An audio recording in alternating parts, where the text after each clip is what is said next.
이런 글이 있어서 먼저 글을 소개하고 말씀을 시작하고자 합니다. 미숙한 사람과 성숙한 사람의 차이가 무엇인가?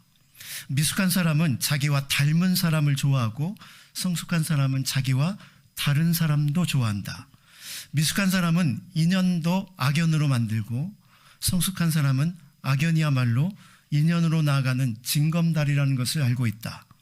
미숙한 사람은 자기가 좋아하는 일만 찾지만 성숙한 사람은 꼭 해야 하는 일에 집중하며 그것으로 말미암아 더 많은 것을 배운다. 미숙한 사람은 고난이나 불행 그런 모든 환경을 견디지 못하지만 성숙한 사람은 바람과 물결은 항상 유능한 항해사편에 있음을 믿고 결코 거부하지 않는다. 미숙한 사람은 싫고 좋고를 따르지만 성숙한 사람은 옳고 그르고를 따른다. 미숙한 사람은 조그마한 불행도 현민경으로 바라보며 낙담하지만 성숙한 사람은 큰 바로 불행도 망원경을 가지고 멀리서 바라볼 줄 안다. 미숙한 사람은 자신의 과거에 집중하지만 성숙한 사람은 자신의 미래를 바라다 본다. 사랑하는 자매 여러분, 내 삶을 이렇게 비추어 볼 때 나는 미숙한 사람과 성숙한 사람의 어디에 해당이 된다고 생각하십니까? 미국의 한 학자는 인생이야말로 한 인간이 성숙되는 과정이다라고 이렇게 정의를 했습니다.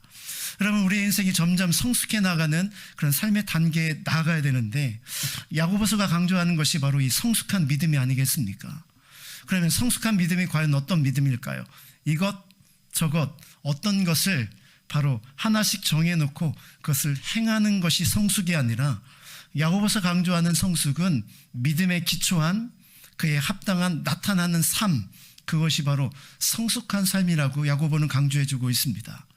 믿음은 굉장히 추상적이지만 보이는 믿음이 우리의 삶을 통해서 드러나고 나타나게 되어 있다는 것입니다. 그래서 그 사람의 나타난 삶이 결국 그 사람이 가지고 있는 믿음을 증명하게 된다. 그래서 믿음과 삶은 떨어질 수가 없는 것이다 라고 소개하고 있는 것입니다. 보이는 믿음, 하나님의 나라와 이 땅의 삶의 가치 속에 갈팡질팡하는 것이 아니라 하나님의 나라를 선택하는 믿음의 선택, 그리고 형제를 비방하고 비판하기보다 뒤에서 수군거리고 뒷담화를 하기보다 오히려 그 성도를 향해 안타까운 마음으로 품어주고 기도하며 그를 향해 사랑의 수고를 하는 사람, 그 사람이야말로 보이는 믿음의 사람, 성숙한 사람이다 라고 말씀을 드렸습니다. 오늘은 계속해서 성숙한 믿음의 또 다른 모습을 우리가 살펴보기를 원합니다. 그것은 바로 주님의 뜻을 따르는 삶입니다. 주님의 뜻을 어떻게 알 수 있을까요? 그리고 반대로 주님의 뜻이 아닌 것을 어떻게 분별할 수 있을까요? 그리고 주님의 뜻을 안다면 그것을 어떻게 살아낼 수 있을까요? 이것이 우리의 신앙의 성숙의 가장 중요한 주제가 되는데 오늘 그 부분을 우리가 말씀을 통해서 함께 살펴보고자 합니다. 첫 번째, 오늘 말씀은 이렇게 시작하고 있죠. 우리 13절 말씀을 한번 다시 돌아가 보도록 하겠습니다. 함께 읽습니다. 시작.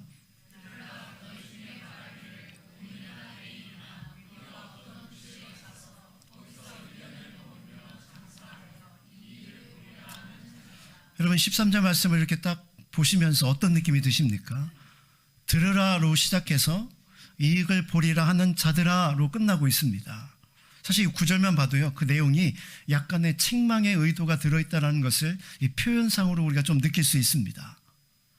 하나님의 뜻을 알고자 하는 자, 첫 번째로 하나님이 경계하시는 것을 경계하고 헛된 욕망을 경계하는 삶을 살아야 된다는 교훈을 이 13절의 말씀이 우리에게 주고 있는 것이죠.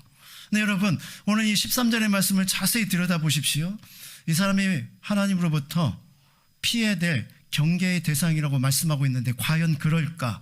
우리는 그것에 대한 의문을 우리가 접하게 됩니다.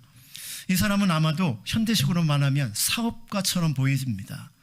어떤 사람이 새로운 사업을 구상하고 시작할 구체적인 시간과 날짜와 도시를 정합니다.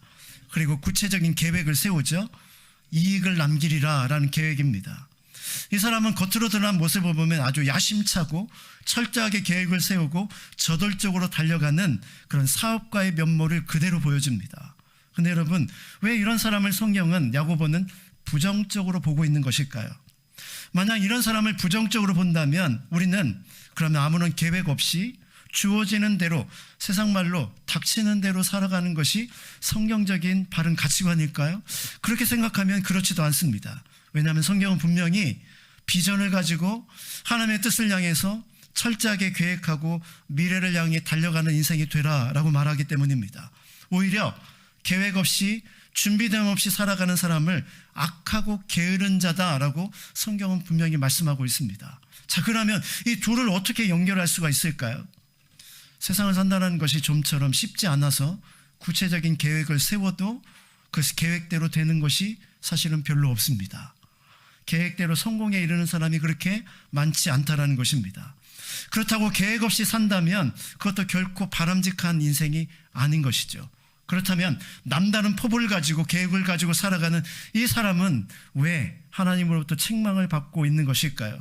이 사람의 문제 속의 핵심은 그의 생각과 그의 계획 속에 하나님이 부재하다는 것입니다. 하나님이 그 계획 속에 없고 하나님이 그 계획 속에 사라져 있다는 뜻이겠죠. 이 사람이 이렇게 지금 계획을 세우고 있는 그 바탕에는 첫 번째 잘못점이 있는데, 그것은 헛된 자신감이 그 계획에 하나님 대신 차지하고 있음을 보게 됩니다. 좀 뒤에 나오지만요, 16절 한번 같이 한번 볼까요? 16절 말씀 같이 한번 읽어보겠습니다. 시작.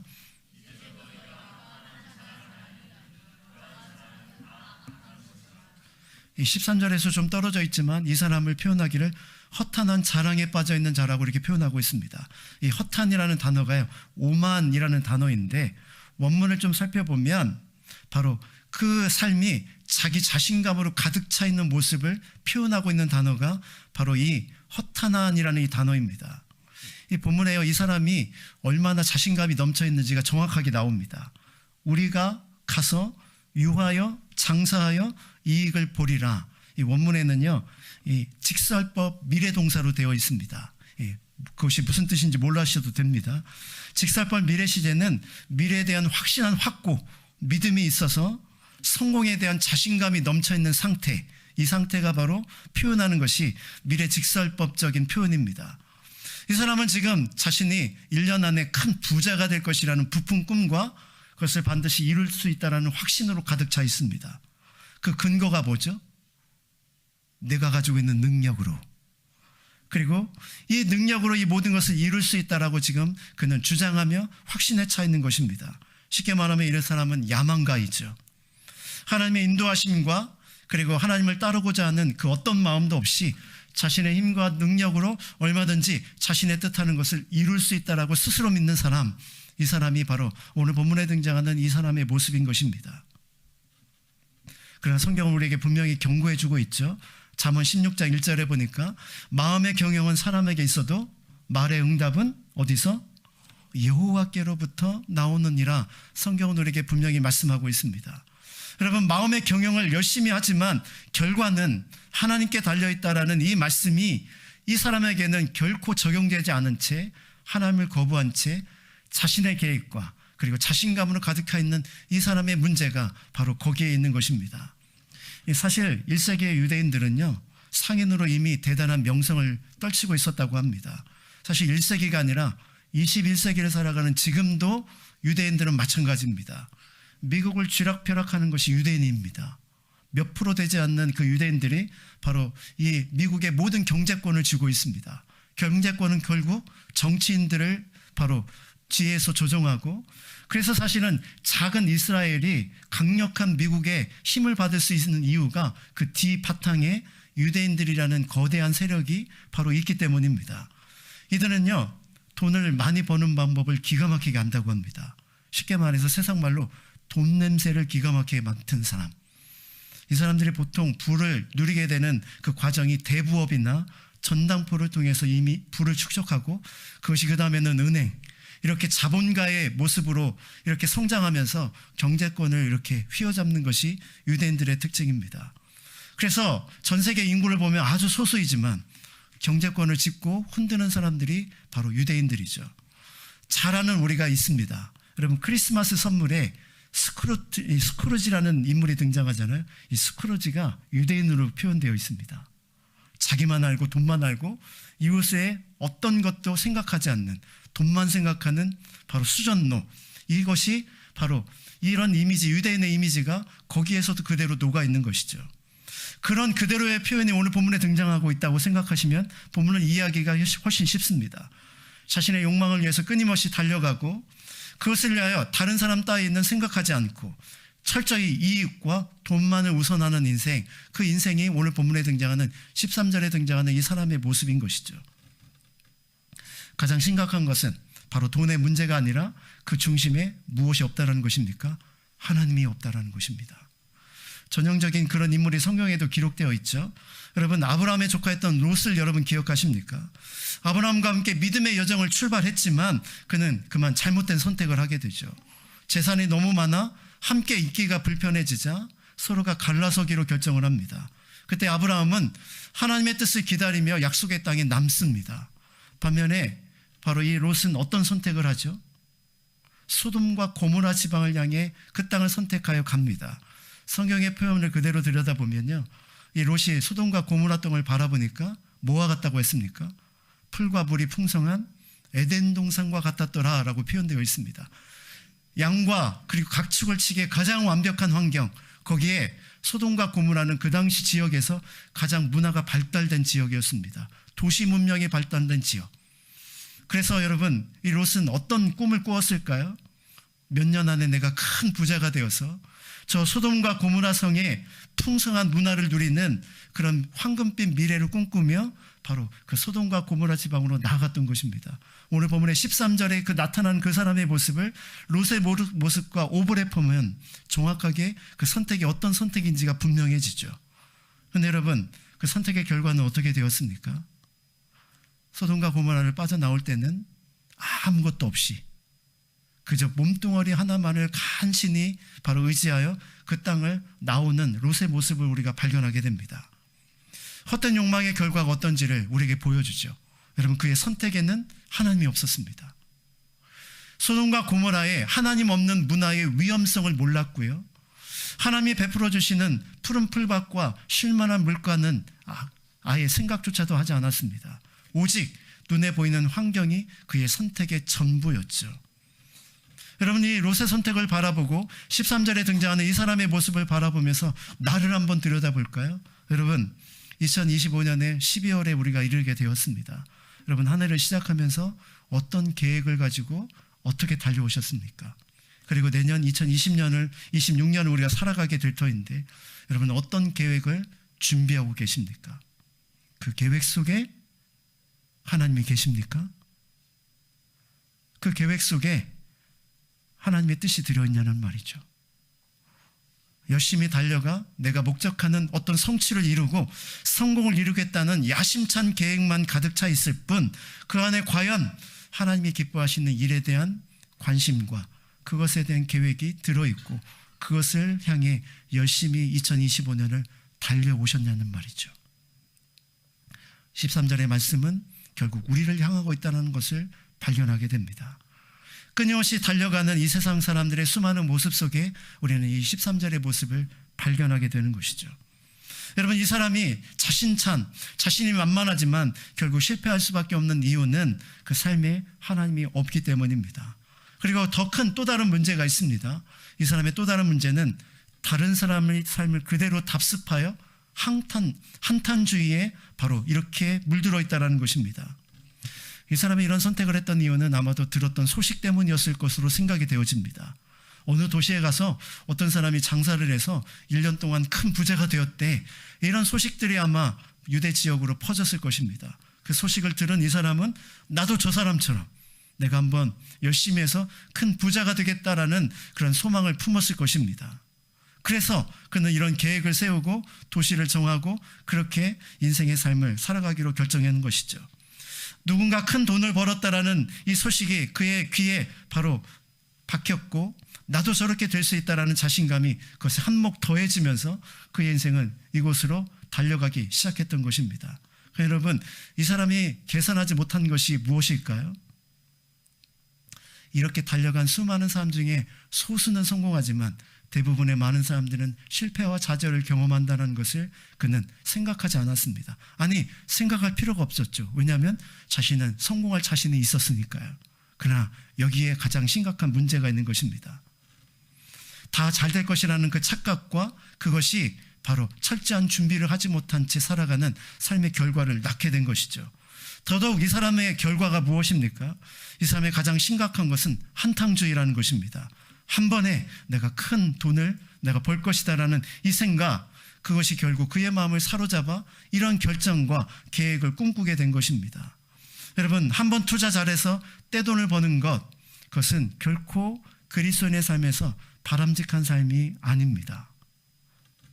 사기당하는 대부분의 사람들이 바로 이것에 현혹이 되어 결국 사기를 당하게 되고요.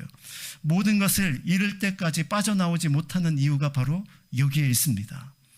여러분, 오늘 본문에 등장하는 이 사람은 1년 안에 큰 부자가 될 것을 꿈꾸며 인생의 한 방을 위해서 달려가는 전형적인 모습을 우리에게 보여주죠.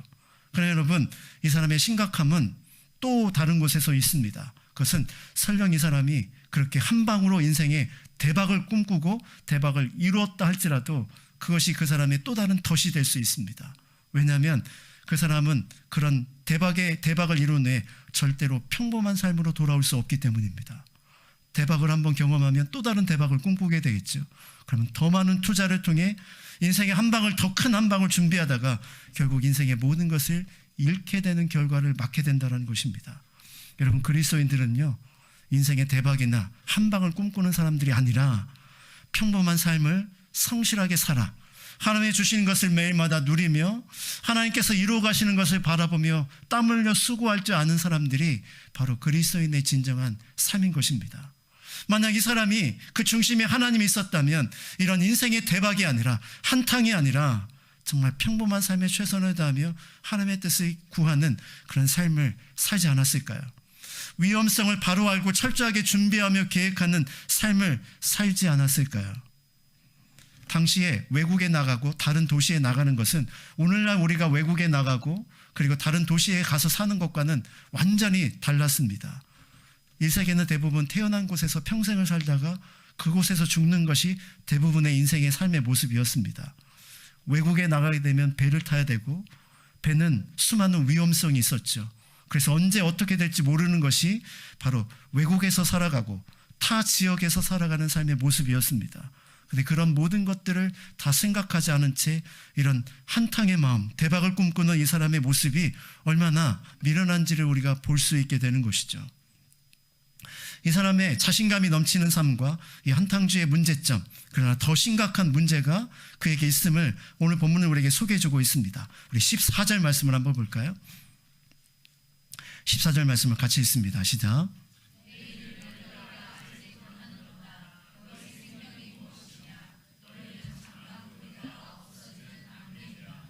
자신감이 넘치는 이 사람을 향해 성경은 이렇게 말합니다. 뭐라고 말합니까? 1년을 계획하는 너여, 너는 내일일도 알지 못한다. 이렇게 말씀해주고 있는 것이죠. 인생의 계획을 꿈꾸고 대박을 꿈꾸는 너여, 너는 내일이 어떤 일이 벌어질지 알지 못한다. 이렇게 우리에게 말씀해주고 있는 것입니다. 사랑하는 교자매 여러분, 우리 인생은 변화무쌍하여 어떤 일이 어떻게 벌어질지 알지 못합니다. 이것을 만약 우리가 알고 인정한다면 그래서 우리는 하나님 앞에 결코 교만할 수가 없습니다. 하나님 앞에 겸손할 수밖에 없는 것이죠. 나의 10년, 5년, 나의 모든 미래, 모든 것을 주관하시는 것은 하나님이심을 겸손히 인정할진데 그분 앞에 겸손히 엎드릴 수밖에 없는 것이 우리의 인생이라는 것을 성경은 우리에게 말씀해주고 있는 것입니다. 여러 지역을 여행하며 장사를 하여 이득을 얻으리라. 이 사람의 가장 큰 문제는 그 중심에 무엇이 없다고요? 하나님이 없다고요. 그리고 하나님이 그 삶을 주장하시고 그 삶을 지금도 다스리시는 그분의 주권자라는 사실을 그는 결코 인정하지 않고 있다는 것입니다. 내 미래도 그리고 내 모든 미래의 환경도 내 임의로 통제할 수 있다라고 생각하는 그 헛된 자신감, 내가 꿈꾸는 미래, 나의 계획을 세우면 그것을 내가 반드시 이룰 수 있다는 헛된 자신감, 그 근거가 잘못되었음을 성경은 우리에게 보여주고 있는 것입니다. 내 모든 삶을 다스리시는 분, 오직 한 분, 하나님밖에 없음을 그는 깨닫지 못한 것이죠. 잠언 27장 1절의 말씀, 너는 내일 일을 자랑하지 말라. 하루 동안에 무슨 일이 일어났는지 내가 알 수 없음이니라. 오늘 본문에는 내일에 대해서 이야기하고 있잖아요. 잠언서는요, 내일도 아니에요. 오늘 하루, 1시간 후에 우리가 어떤 일이 벌어질지 우리는 알지 못하는 인생이다 라고 우리에게 가르쳐주고 있는 것이죠. 여러분, 그러나 이 세상을 살아가는 모든 사람들은 천년의 꿈을 꾸며 지금도 불나방처럼 자신의 세운 계획을 향하여 달려가고 있는 모습을 보게 됩니다. 그런 모습의 삶을 성경에는 예수님의 비유를 통해서 우리에게 말씀해 주시고 계시죠. 바로 누가복음 12장에 나오는 어리석은 부자의 이야기입니다. 부자가 농사가 잘 될 것을 생각하면서, 아직 조금 이따 띄워주세요. 부자가 잘 될 것을 생각하며 창고를 미리 지었습니다. 이 사람은 철저하게 계획하는 사람이거든요. 농사를 잘 지었고요, 농사가 풍년을 맞이했습니다. 그가 계획한 대로요, 농사가 너무 잘 돼서 창고에 그 모든 것을 다 집어넣었습니다. 그리고 그 스스로에게 이렇게 말했습니다. 내 영혼아, 여러 해 쓸 물건을 쌓아두었으니 평안히 쉬고 먹고 마시고 즐거워하라. 여러분, 우리가 모든 꿈꾸는 우리의 미래지 않습니까? 옛날의 표현대로 사용하면 저 푸른 초원 위에 그림 같은 집을 짓고 나의 노후를 편안하게 살아가는 그런 삶의 모습을 상상하면서 오늘의 고난을 이겨내는 우리 한국인들의 모습처럼 이 사람도 수고하여 땀을 흘려 많은 것을 얻었으니 나의 미래는 이제 아름다운 미래가 펼쳐질 것이다. 우리식으로 이야기하면 노년의 세계 여행을 꿈꾸면서 어디 가서 무엇을 즐기고 무엇을 먹을까 미래에 대한 손꼽아 계획을 세우면서 단잠을 자고 있는 그런 모습이 아마 이 부자의 모습일 것입니다. 그런데 그가 계산에 넣지 못한 것이 단 한 가지가 있었습니다. 그것이 무엇입니까? 그날 밤에 하나님께서 그의 영혼을 가져가시면 그가 꿈꾸는 모든 미래는 물거품으로 사라진다는 것입니다. 누가복음 12장 20절 말씀 한번 띄워주시죠. 말씀 한번 같이 한번 읽어볼까요? 시작.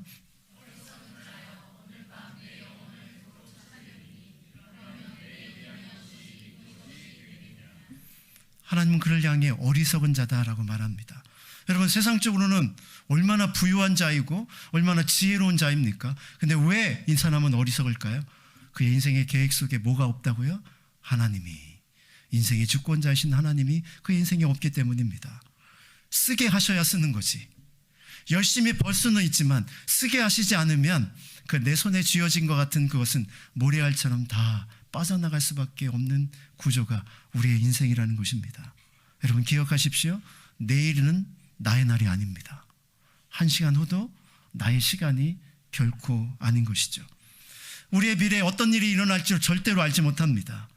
그래서 두려워하고 무서워하라는 이야기가 결코 아닙니다. 내 과거도 주관하시고 지금 현재도 주관하시고 내 미래를 다스릴 분이 우리의 하나님이심을 겸손히 믿고 그 앞에 겸손히 무릎을 꿇으라는 이야기입니다. 겸손하십시오. 내일은 나의 날이 아니라 주님의 날이고 내일은 나의 시간이 아니라 주님의 시간입니다. 그저 우리는 주님이 주시는 시간과 그 환경 속에서 살아내는 청지기임을 우리가 반드시 기억해야 하는 것이죠. 내일을 주관하시는 분이 우리 하나님이시라면 우리는 그분 앞에 겸손하라. 이것이 야고보서가 가르쳐주는 첫 번째, 바로 하나님의 뜻을 분별하는 지혜이고요. 두 번째는요, 우리의 인생을 또 다른 모습으로 우리에게 말씀해주고 있습니다. 우리의 인생은 어떤 인생이라고요? 마치 안개와 같은 인생이다 라고 표현해주고 있습니다. 인간의 생명이 얼마나 짧은지를 표현해주는 구절이죠. 여러분, 안개를 보신 적이 있죠? 아침에 일어났는데 온통 세상을 덮고 있는 안개로 자욱한 모습을 여러분 보셨을 것입니다. 그러나 해가 뜨면 순식간에 안개는 사라지고 없어지죠. 여러분, 우리 인생이 마치 이와 같다라는 것입니다. 세월의 빠름을 여러분 느끼지 않습니까? 며칠 전에도 아내와 이렇게 이야기를 나누다가 그런 이야기를 했습니다. 세월이 참 죄송합니다. 어르신들이 참 많은데 세월이 참 빠르다 이런 생각을 하게 되었습니다. 며칠 전에도 제가 아는 분하고 만났는데 그분이 그런 얘기를 하더라고요. 내 인생에 50이 오지 않을 줄 알았는데 벌써 50이 훌쩍 넘었다. 아마 이거는 뭐 60대신 분도 마찬가지고 70, 80, 90된 분도 다 마찬가지일 것입니다. 세월이 빠른 것을 느끼지 못하고 걸어가다가 사실은 세월의 빠름을 느끼는 게 아이들이 성장한 모습을 볼 때 세월의 빠름을 느낍니다. 아장아장 걸어가던 그 아이가 어느 날 커가지고 이제는 아빠 그러면 안 돼 이렇게 말하는 모습을 바라볼 때 야, 내가 세월이 참 빨리 지나갔구나 그런 생각들을 하지 않을 수가 없습니다.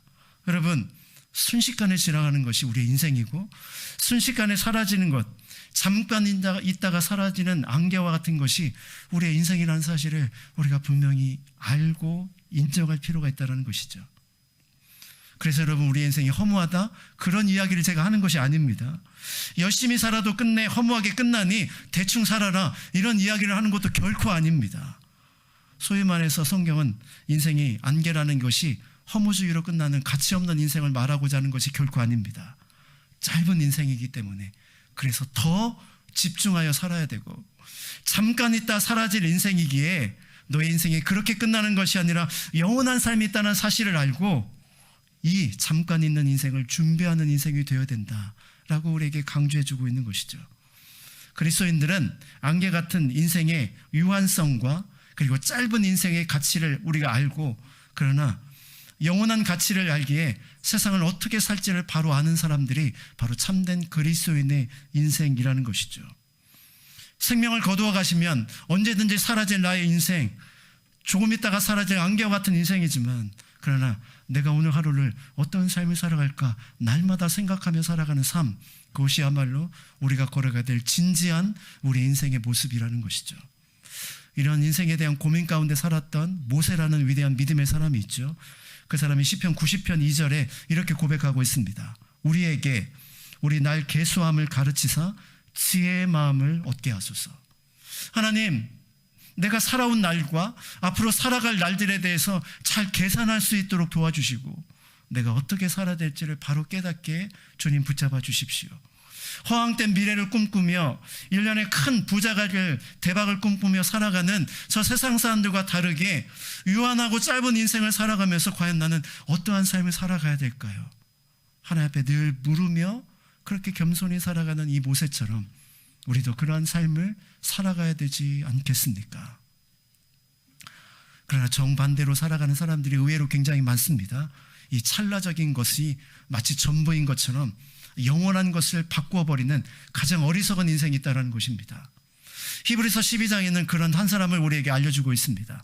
히브리서 12장 16절, 혹 한 그릇 음식을 위하여 장자의 명분을 판 에서와 같이 망령된 자가 없도록 살피라 라는 말씀입니다.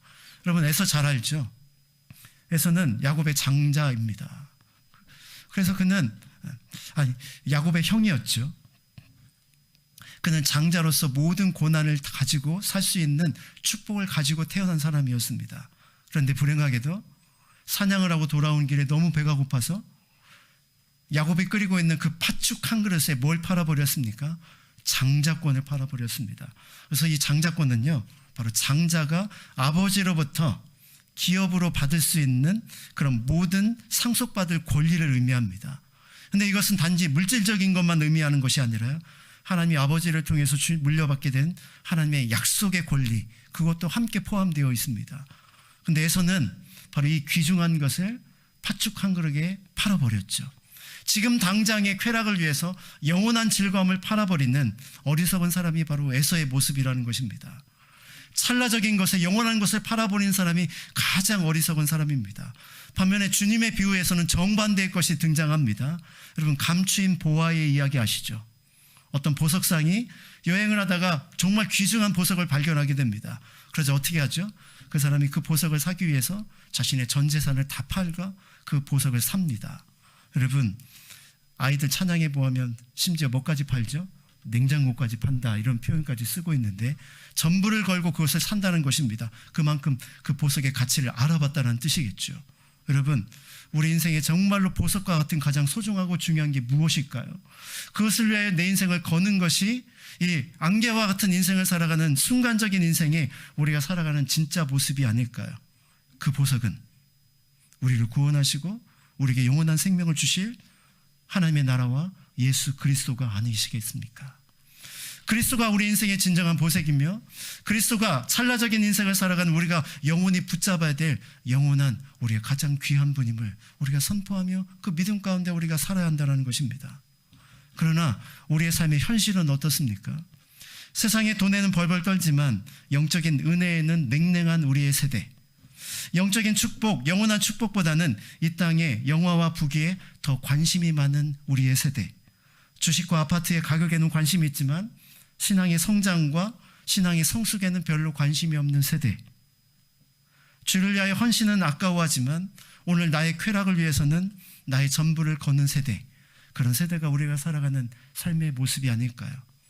순간을 선택하고 있습니까? 아니면 영원한 것을 선택하고 있습니까? 지금까지 잘못된 세상의 정신을 따라서 분주하게 살아가는 삶에 대한 모습을 살펴보았다면요, 이제는 우리가 어떤 삶을 살아야 될지를 좀 더 구체적으로 들여다보기를 원합니다. 15절 말씀을 한번 우리가 볼까요? 15절 말씀 같이 한번 읽어보겠습니다. 시작.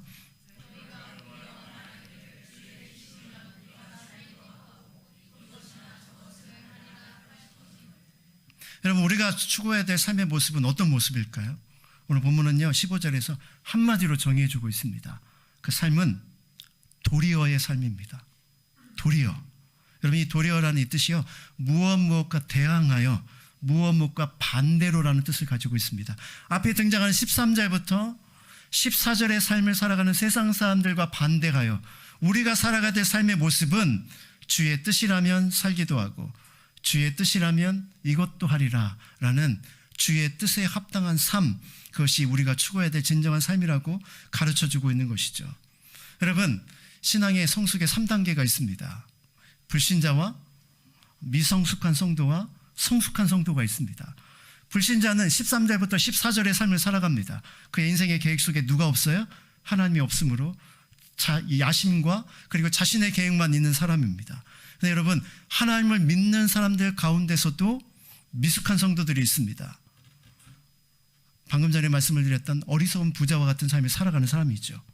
이 사람의 특징이 무엇입니까? 계획을 먼저 세우고, 불신자들은요 그 계획에 아예 하나님이 없는 것이고, 미숙한 성도들은 계획은 세웁니다.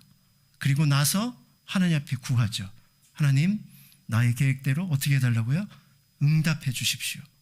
하나님, 나의 계획대로 30배, 60배, 100배의 풍성한 열매를 맺게 도와주십시오. 여러분, 이렇게 기도하는 미숙한 성도의 문제가 무엇일까요? 문제를 발견하셨습니까? 문제를 발견하지 못하는 게 문제입니다. 하나님의 뜻을 먼저 구하기보다 내 뜻을 세워놓고 하나님은 단지 동의하시는 분으로, 내가 세운 계획을 응답하시는 분으로만 생각하는 이 미숙한 성도들의 모습이 우리의 삶의 모습에 너무나도 많다는 것입니다. 계획을 세우기 전에 먼저 물어보신 적이 있습니까? 하나님이 원하시는 삶에 대해서 하나님 앞에 겸손히 무릎 꿇어본 적이 있습니까? 우리는 단지 내가 철저히 세운 계획을 하나님께서는 반드시 응답해 주시라고 간절히 엎드려 기도하고 금식하며 구하지만, 그러나 그 기도조차 어리석은 부자의 기도일 때가 많다는 것입니다. 심지어 어떤 사람은요, 하나님을 거룩한 협박까지 하기도 합니다. 하나님, 내가 세운 이 계획대로 하나님께서 응답해 주시지 않으면 곤란합니다. 저 삐집니다. 사역자가 제일 무서워하는 게 있어요. 하나님, 응답하시지 않으면 저 교회 안 나와요. 이렇게 말하는 것입니다. 여러분, 거룩으로 포장된 이 사람의 협박을 보십시오. 이 사람 그 속에 정말 과연 하나님이라는 분이 살아계신 것일까요? 여러분, 우리가 취해야 될 분명한 성숙한 사람의 삶의 모습은 분명합니다. 오늘 본문에 등장하죠. 만일 주의 뜻이라면, 만일 주의 뜻이라면, 주의 뜻이 우선이 되고 그의 뜻을 따라 살아가는 삶이 우리 성숙한 믿음의 사람이 살아갈 삶의 모습이라는 것입니다. 무엇이 하나님이 원하시는 것인지, 무엇이 하나님이 원치 않은 것인지를 분별할 줄 알고 그 뜻을 묻고, 만약 그 뜻이 분명해지면 그 뜻이 내 뜻과 달라도, 내가 하기 싫어도 그 뜻에 순종하는 삶, 그것이 바로 만일 주의 뜻이라면 이런 이 삶의 모습입니다. 만일 주의 뜻이라면 내가 하고 싶은 일이 있어도 기꺼이 포기할 줄 알고, 만일 주의 뜻이라면 내가 진정으로 추구하는 모든 것을 과감하게 내려놓을 수 있는 사람, 그 사람이 주의 뜻대로 살아가는 삶의 진정한 모습이라는 것입니다. 이 사람의 특징은 하나님의 주권을 인정하는 것이죠. 열린 마음으로 하나님께서 이끌어 가시는 그 삶에 내 삶을 맡겨드리는 사람이라는 것입니다.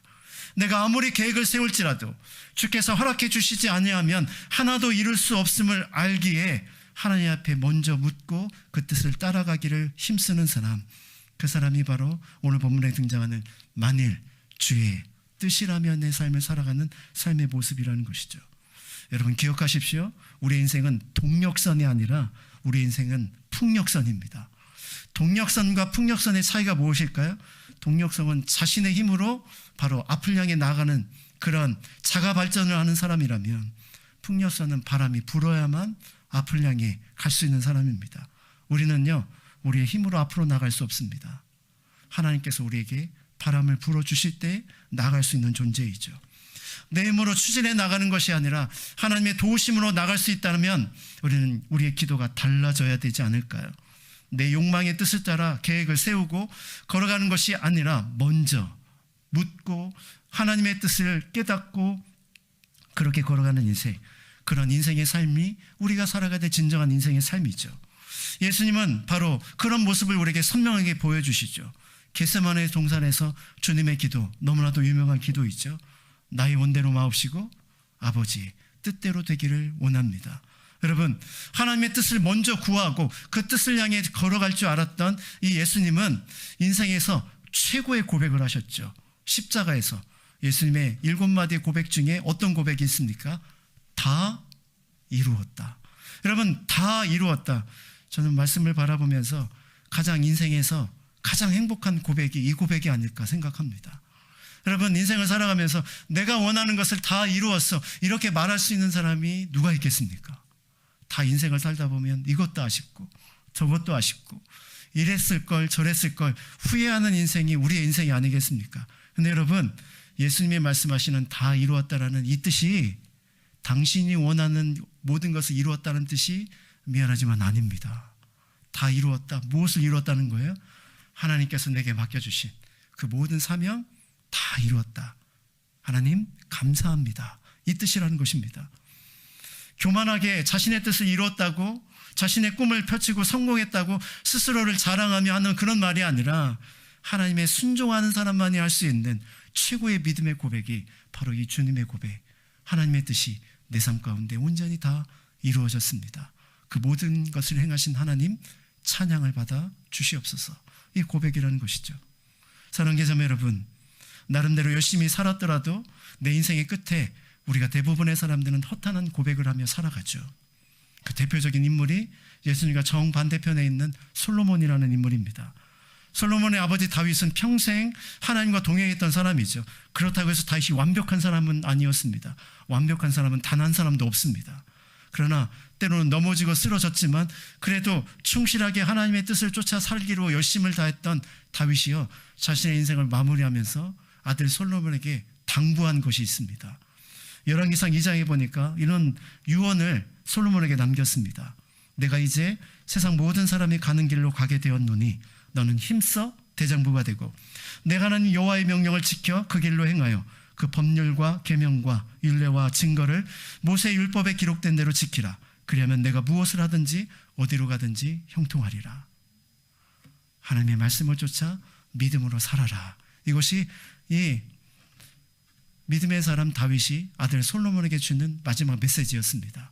그런데 여러분, 그러면 이 유언을 받은 솔로몬은 어떤 인생을 살았을까요? 그의 인생의 마지막에 고백을 보면 그의 인생의 결론이 등장합니다. 전도서 2장 3절, 1장 2절 3절. 전도자가 이르되, 이 전도자가 솔로몬이잖아요. 솔로몬이 이르되 헛되고 헛되고 헛되고 헛되니 모든 것이 헛되도다. 모든 것을 누리고 모든 것을 해본 솔로몬의 인생의 결론은 헛된 인생이었다라는 고백이었습니다. 다 이루었다고 고백하는 예수님의 고백과 이 솔로몬의 고백을 한번 비교해 보십시오. 그래서 여러분, 제가 우리 부모님들에게 날마다 하는 말이 있죠. 여러분, 기도할 때 우리 자녀들이 솔로몬과 같이 되게 해달라고 절대로 기도하지 마십시오. 제가 이 경고를 드리는데, 여러분, 솔로몬과 같이 되게 해달라는 것은 솔로몬의 인생의 전반만 해당이 됩니다. 여러분, 후반부는 절대로 우리가 닮지 말아야 될 모습이 사실은 솔로몬의 모습이죠. 엄격한 의미에서 보면 누구를 닮게 해달라는 기도보다는 오직 우리의 기도는 주님을 닮게 해달라는 기도, 한 가지 기도만 우리가 드릴 수 있는 것이죠. 사랑하는 자매 여러분, 그래서 오늘 본문의 16절이 이렇게 기록되어 있는 것입니다. 아까 보았던 16절 말씀을 다시 한번 돌아가 볼까요? 16절 말씀 시작.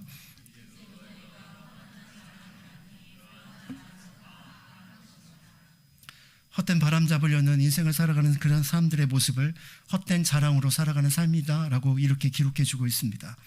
허탄하다 이 단어의 또 다른 뜻이요, 방황한다라는 의미를 가지고 있다고 합니다. 조금 더 깊이 이 의미로 들어가 보면 없는 것을 있는 것 같이 사는 삶, 이 사람이 허탄한 사람의 모습입니다. 헛구름 잡는다라는 뜻이 바로 이 단어에 잘 어울릴 것입니다. 여러분, 무엇을 잡기 위해서 오늘도 분주하게 살아가고 계십니까? 그 모든 계획이 허무한 것이 될지 아니면 하나님의 뜻을 쫓아 다 이루는 계획이 될지 바로 우리의 선택이 그 모든 것을 좌우하게 될 것입니다. 그렇다면 우리의 인생은 딱 한 가지 인생의 결론이 이르게 됩니다.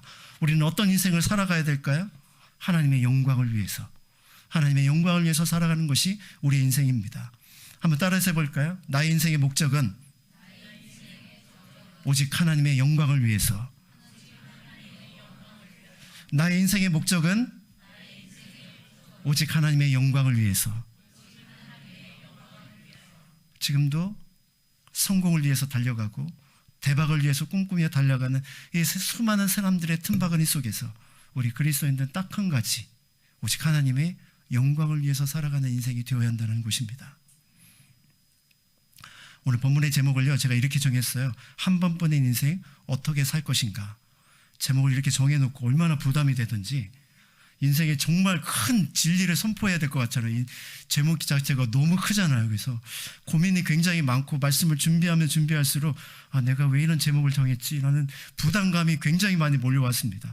그런데 말씀의 결론분에 대해서 딱 와서 정말 단순하구나. 짧은 인생을 어떻게 살 것인가? 너무나도 단순하구나. 하나님의 영광을 위해서. 오직 하나님의 영광을 위해서. 하나님의 영광을 위해서 사는 삶만이 진정한 가치 있는 삶이겠구나. 이 결론에 제가 이르게 된 것입니다. 사랑하는 자매 여러분, 17절 말씀을 주목해서 보십시오. 그러므로 사람이 선을 행할 줄 알고도 행하지 아니하면 죄니라.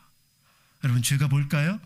살인하고 죽이고 남의 것을 빼앗는 것이 그것도 죄지만 가장 큰 죄가 있다면 하나님의 선, 하나님의 뜻을 깨닫고도 그것을 향해 달려가지 않는 그 모든 것이 우리의 죄가 될 수 있다는 것입니다. 거꾸로 뒤집어 보면 하나님의 뜻대로 살아가는 인생의 삶은 하나님께서 내게 주신 하나님의 뜻을 쫓아 오늘도 하나님의 영광을 위해서 달려가는 삶, 그것만이 우리 인생의 진정한 기쁨이 될 수 있다는 것이죠. 야망이 아니라 하나님의 영광을 위해서 살아가는 인생, 내 뜻이 아니라 하나님의 뜻을 향해 걸어가는 인생, 그런 복된 인생이 될 수 있기를 주님의 이름으로 축원합니다. 한 번뿐인 인생 어떻게 살 것인가? 여러분은 그 질문에 대한 답을 오늘 말씀을 통해서 찾으셨습니까? 안개와 같은 인생 속에 내 미래를 알지 못하고 한치 앞을 알지 못하는 나의 인생의 끝에 무엇이 여러분을 기다리고 있는지 여러분 분명히 확신하고 그 길을 걸어가고 있습니까? 믿음 안에서 묵묵히 하나님의 뜻을 쫓고 욕심에 끌려다니지 아니하며 사람들의 뒤를 쫓는 것이 아니라 하나님의 영광을 쫓는 참 믿음의 사람, 그 사람이 저와 여러분이 될 수 있기를 주님의 이름으로 축원합니다.